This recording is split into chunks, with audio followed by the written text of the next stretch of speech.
beach balls, birdseed, and famous bikinis. What a weird week. Hi, everybody, it's Weird. This is like crazy being here. Really weird tale. Well, I got a great show for you today with some wonderful weird stuff. Hi, friends. I'm Scott. This is What a Weird Week. It's a show where we recap some of the weird stories from this past week's news. You can get everything we talk about if you go to shownotes.page. You can subscribe to the podcast, get a transcript, all that stuff. Shownotes.page. Here we go. Season 5, episode 27, first published Friday, July 25th, 2024.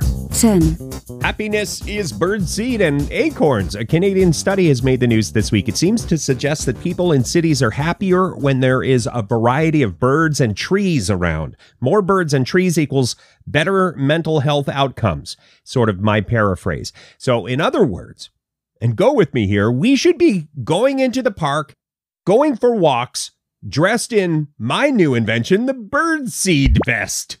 Enjoy the trees around you while the birds flock towards you, bringing their joy and better mental health outcomes as they flock towards your birdseed vest. Just what the doctor ordered. Citation needed. No doctor ordered this. Right now, I'm going with the name, the What a Weird Week brand birdseed vest of mental well-being. But maybe we should workshop that a little. 9. Canadian chicken Pecks way to world record. Lacey is the name of the chicken, the pet chicken of Emily Carrington of British Columbia, Canada. Emily is a veterinarian. She started teaching some of her pet chickens different tricks or skills, I guess. She taught her chickens to pick out letters of the alphabet and then got in touch with the Guinness Book of World Records. Is there some sort of record I can go for? Then she got those chickens focused on greatness. Long story short, Lacey the chicken was the most elite and becomes a Guinness World Record holding chicken. The official record is most identifications by a chicken in 1 minute. This story gave me pause because interesting story, you know, and from my homeland of Canada. But the next time I'm at the drive-thru craving a chicken sandwich, I'm going to be thinking of the world record breaking Canadian chicken. My world is spinning, you guys. Spinning! I'm going to take a moment to collect my thoughts on that stuff. And then next is the beach balls of determination story that made headlines.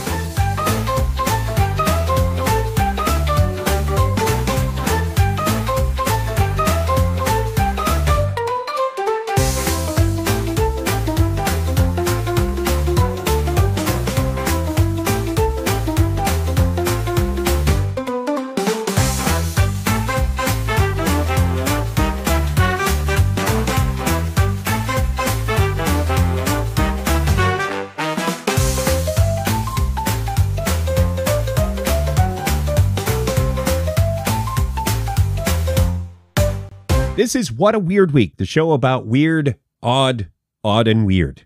8. Beach balls and determination. The David Record Breaker Rush saga continues. David Record Breaker Rush is back on this show. We've had him on the program before. He's the fellow trying to break the world record for the most world records, 100 and some world records. He wants the most concurrent world records, and he is within a couple world records to go, and then achievement unlocked. So this week, his world record was passing a beach ball. You get a big old beach ball, you get a beach ball buddy, and you pass that beach ball back and forth as many times as possible. There's no stopping, no rest for these heroes.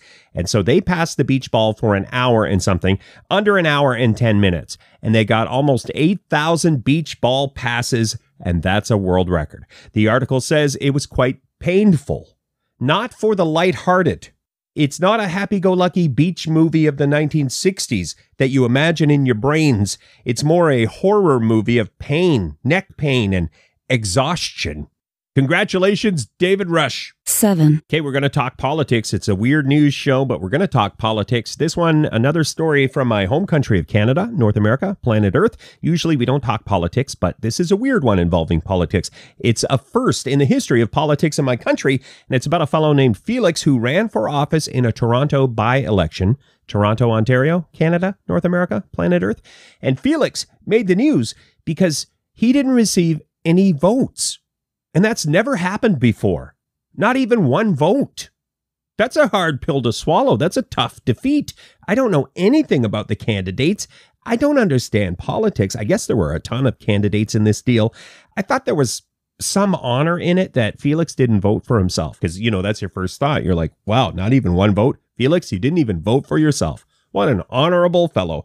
Well, it turns out he was running to shine a light on electoral reform or something, and he doesn't live where he was running, so he couldn't vote for himself, even if he wanted to. Not saying the guy's not honorable. I don't know. I'm just saying he didn't even have the chance to vote for himself. Nobody else voted for him either. Will Felix pick up the pieces and run again sometime? That is to be determined. Up next, another monolith making headlines this week. Those monoliths, you guys. What is the deal?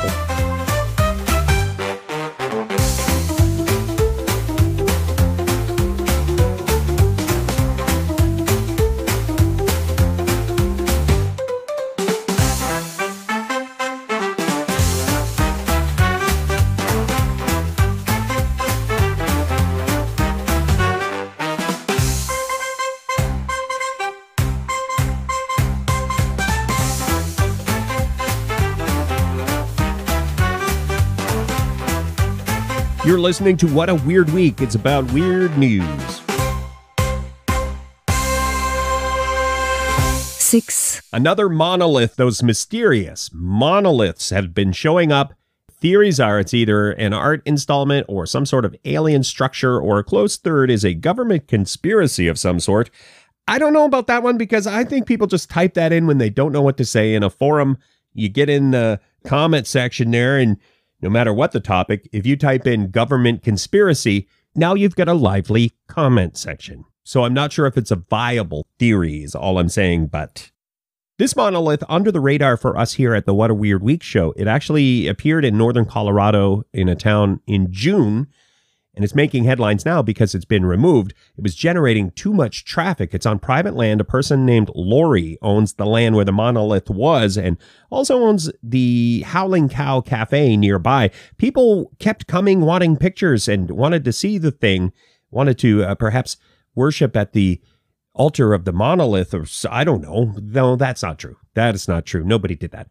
But they left a mess. They were trampling all over Lori's private property, and that's why Lori had the thing removed. Lori did say they took it down and they're keeping it safe. If you're the person who made that monolith or installed that thing, if it's your monolith, email howlingcowcafe@gmail.com and you can have your monolith back. 5. Just a heads up, this one is about a poop truck, you guys. I'm not comfortable with the topic, but I feel like we have to report the weird news. Some people find this one funny, also very gross. So that's your heads up.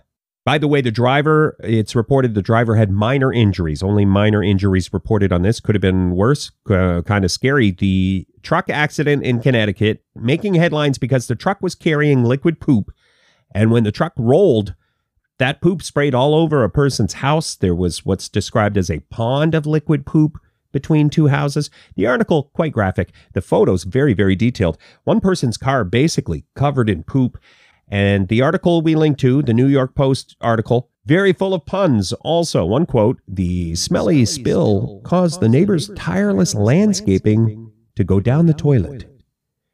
Cleanup is going to involve crews digging down because, that liquid grossness there, that can seep in. They have to dig down and take away some of the sod or the topsoil. This seems like an opportunity for the folks at Febreze to swoop in and say, hey, here's a year's supply of our product to help with the smell. Maybe everybody in the town gets discount coupons or something. Febreze, that one wrote itself, Febreze. You need to be on that. Come out smelling like a rose. Up next, we have another truck loses its load story, but it's not as gross. I guarantee it's not as gross, you guys.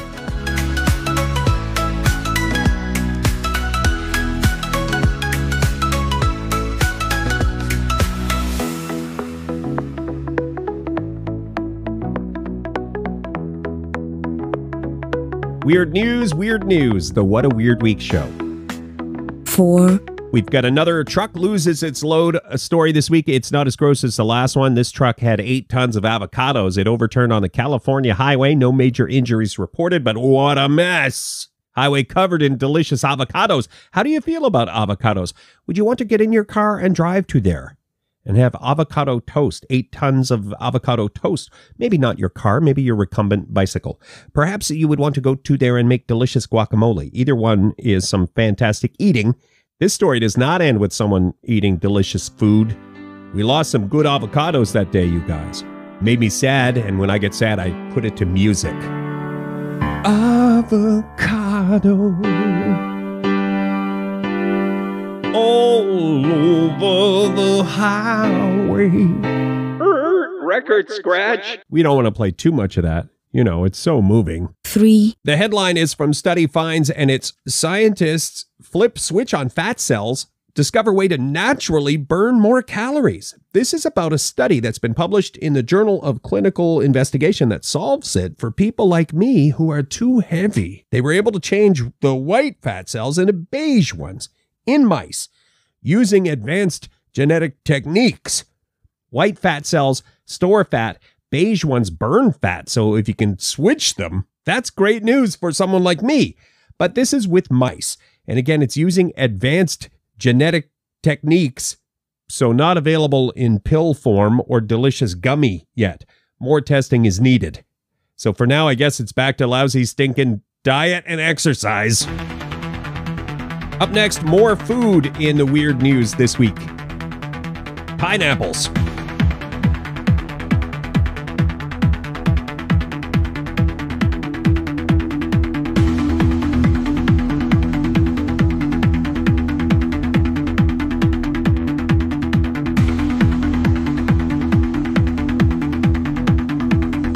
Thanks for listening to What a Weird Week. We're a show about the weird news of the week. It's in the name. 2. Cool pineapple publicity stunt in the news. It's called the Dole Can It Pineapple Snack Hackathon. I like that you took a big swing on the name, Dole, because a lot of times now a marketing company will be like, no, it has to be a hashtag. We have to keep it short and sweet. It has to be a hashtag. And you, Dole, you went with Can It Pineapple Snack Hackathon. It's a great name. It is a show us your cool pineapple snack ideas kind of challenge where you're given theme ideas to get you going. The winner of this contest gets a weekend getaway, some sort of short getaway, and a summer supply of delicious Dole canned pineapples. I love publicity stunts like this. It's fun, you know, you can play along at home, and it involves delicious pineapples. By the way, if you enter this contest, it's only for United States, I think continental United States. We put a link in the show notes if you go shownotes.page. I believe you should, when you enter, you should name your thing Pineapps. You know, like apps, like pineapple apps. Hey, Pineapps. Here's something I learned from the article. The press folks at Dole say pineapple upside down cake was popularized by a 1925 Dole-led recipe contest. I didn't know that one, but it got me thinking maybe it's time to go with, you know, flip the script and go with a right side up pineapple cake. Just one suggestion. I'm just brainstorming. The contest does continue till late July. Click the show notes if you want more details. Good luck, too, if you're entering. Good luck. Honorable mention. We just had Canada Day here in my home country. July 1st is Canada Day. If you're unfamiliar, some of our listeners not in Canada. So that's the day where we all go to the park, get our faces painted red and white, watch a Canadian band play, and then there's fireworks. That's Canada Day. A Canadian restaurant chain, would they call themselves a chain? I don't know. There's a number of them. The restaurant, The Works, Craft Burgers and Beer, made headlines on Canada Day with their s'mores burger in celebration of Canada Day. They're going to keep it around until S'mores Day in August. But here's what it is. In case you want to try this at home, it's a beef patty stuffed with melting milk chocolate, topped with a toasted marshmallow and graham crumbs. So it's a s'more burger. I'm not sure how to feel about this one, but it did make headlines, one of these PR publicity situations, but it's an actual burger on their menu. I put a link in the show notes. If it's something you'd try, let us know in the poll this week. You can get the poll if you go to our podcast stuff through Spotify. We can put a poll in there. Or no. Okay, our number one story coming up next. It's a famous bikini.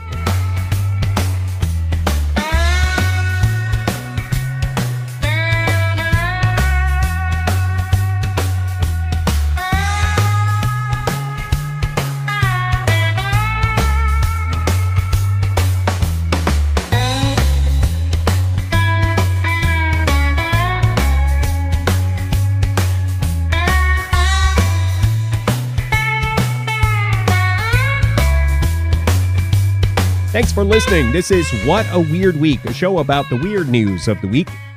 1. The most famous bikini in all of space is getting auctioned off. It made headlines this week. Princess Leia's bikini from Return of the Jedi, which I've never seen. It's on my list, though. It will have an opening bid of $30,000 when it goes on the auction block in late July. If you want to bid, we put a link in the show notes. Maybe you're flush with cash, and this is something you need for your collection. You have until the 25th. I thought this was already at Disney Studios. For some reason, I just assumed Disney would own this. Maybe Disney will buy it, or somebody else, some rich person with a mistress, maybe. That's always a possibility, right? I don't know. I'm just wondering out loud now. I think we should all chip in and buy this thing, take it to conventions, and charge people 30 cents to get their photo taken with it. 5 photos later, we've got a cool $150. I mean, we'll have this paid off in no time. It's not crypto, but it is definitely an investment opportunity. Don't you think? I got a million ideas, you guys. Okay, that's it. We are going to stop there, and I appreciate your listening. So if you want to get the transcript or all the links we talk about or podcast stuff, you can go to shownotes.page, and you can tune in on Funhouse Radio. Ask your smart speaker to play Funhouse Radio every weekend. What a Weird Week is part of the programming there. So shout out to our friends at Funhouse Radio. We'll catch you next week for more weird news on What a Weird Week.